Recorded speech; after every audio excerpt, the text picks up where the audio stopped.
Welcome to the WalaWay coach Imran on the Wala, and a few of you have asked me to respond to Gilbert Arenas' take on the U.S. almost losing to South Sudan. Unfortunately, it happened maybe a week and a half to 2 weeks ago. I wasn't able to make a response video. It was an amazing game.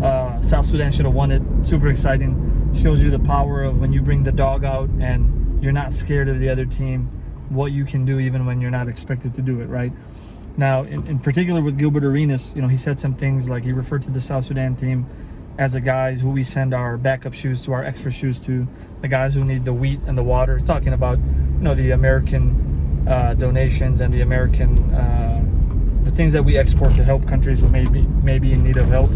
He mentioned that they shouldn't be wearing black jerseys, and just to be very clear, he's saying this because they're of darker complexion. So obviously them wearing black jerseys, it blends in. So there were a lot of these offhand comments. Some of you are very surprised.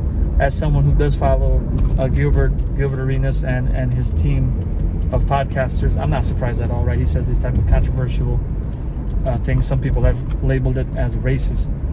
So for me, here's the commentary that I wanted to give on it. Number one, it is ironic, right? Like, we have to be 100% authentic when we speak.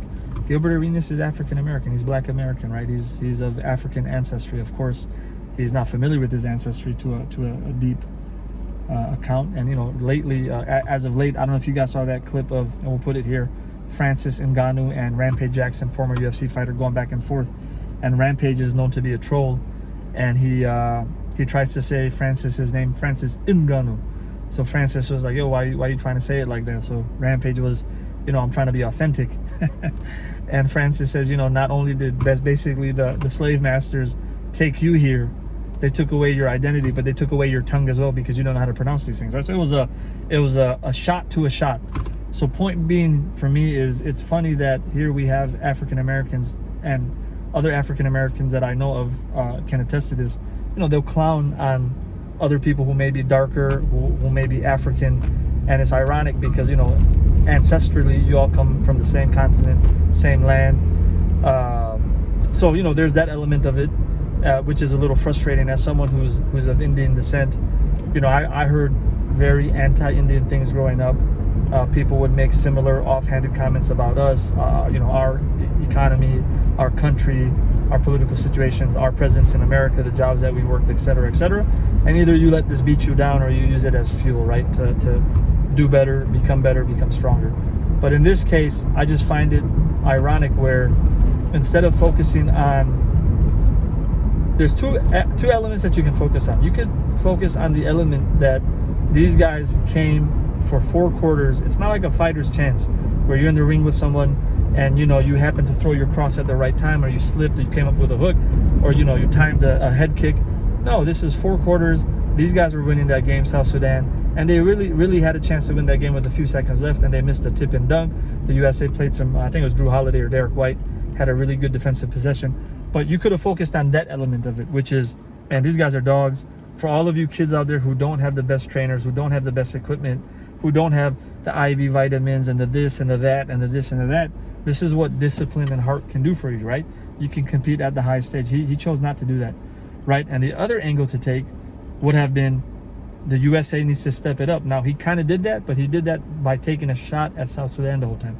I would have said, look, this is sad for the US, because how many NBA players does South Sudan have? I think they had 1 or 2, and one was a former NBA player. He got cut, and one may have been a current NBA player. And again, these guys are role players, and they brought it to the US's rack, right? So I would have focused on the USA relying on hero basketball, or a lot of isolation play, or trying to do heat check. Coach Munir, a good friend of mine, made a good comment about the way that Serbia plays versus the way the USA plays. Serbia is going to move the ball until they find the best shot. The US, you're going to have one-on-one guys trying to take the best shot, in their opinion.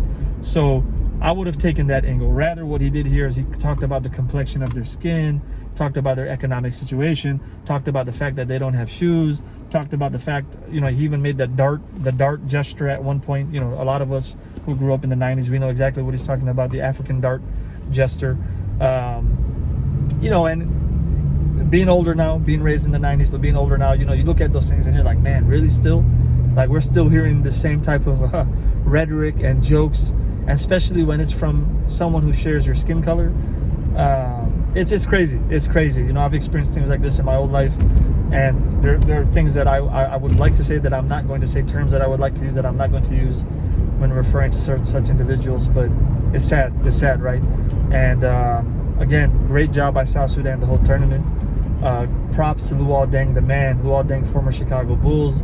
I'm from Chicago, so I love Luol. Love what he did in his NBA career. Love the fact that he paid for most of their training and their trips out of his pocket for this country, a newly formed country. So you got to give these guys their props and their flowers, man. Not too many courts exist in the country. There was some stat that was being shared about that, but nonetheless, these guys came ready. So great job. Congratulations to South Sudan. And Gil, man, you gotta ease up, brother. You gotta ease up. This is a little too much sometimes. You know, you took some shots at the '90s players at one point. Some shots at, I think one of your co-hosts took some shots at the San Antonio Spurs. Everybody knows I love the Spurs. Now we're taking a unmitigated shot at the South Sudanese team, when these guys actually should be praised and receive all the flowers they can for their performance. And they almost won the game on a tip-in layup, right? So that's what I have to say, guys. A little late, so apologies for that. Do share your thoughts and let me know what you think.